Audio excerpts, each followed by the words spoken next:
Before we go on, don't forget to subscribe to my YouTube channel and click the notification bell. And also like my page in Facebook. One passion, same road, brothers on the wheel.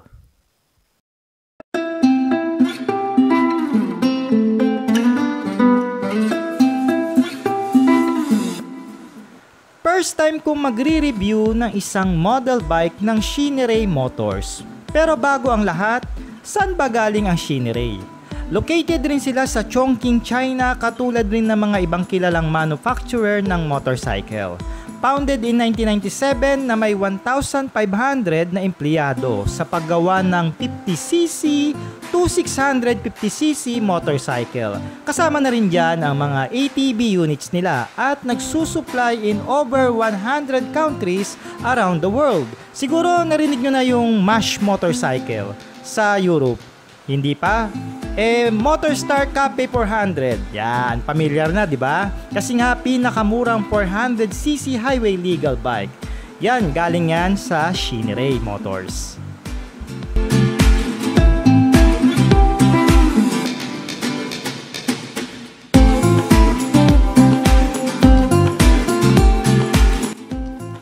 At yan ang pag-uusapan natin ngayong episode, ang new version ng Cafe 400 ng Shinrei, ang TT400 or sa tawag nilang XY400.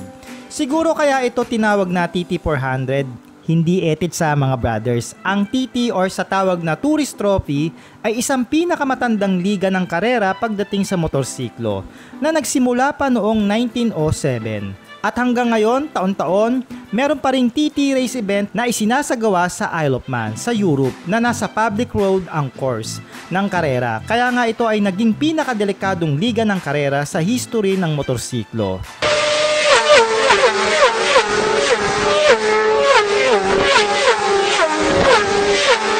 At mabalik ako, ano ba ang connect nito sa ating episode ngayon?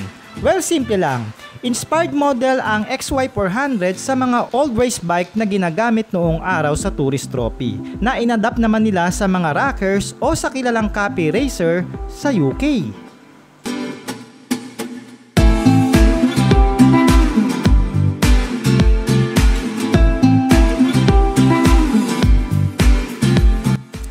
Ang Shinrei XY400 ay kargado ng 400cc single-cylinder air-cooled engine. Single overhead cam with 4 valves, so ibig sabihin pwede ka na makapasok sa mga highway dito sa Pinas with tiis pogi cafe racer bike.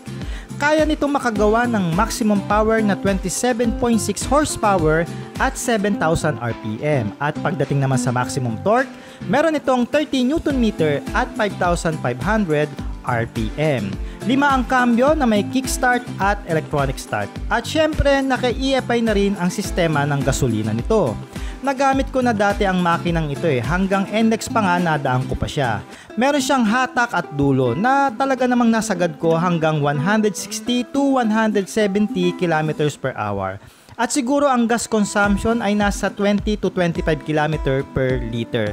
May kalakasan rin since nagamit ko dating motor ng Shinrei ay naka-carb type. Pero same engine model lang naman sila. Yan nga yung Motorstar Cafe 400 na karburador.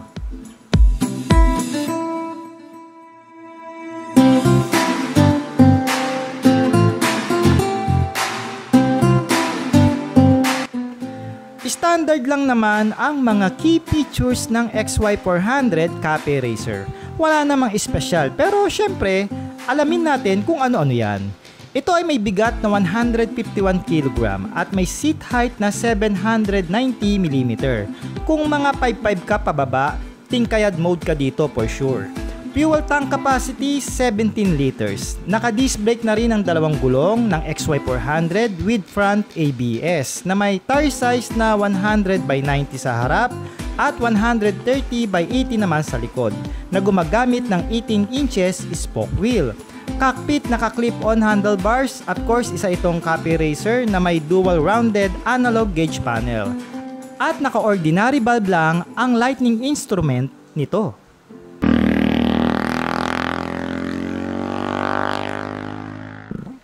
Brothers, alam ko iniisip nyo,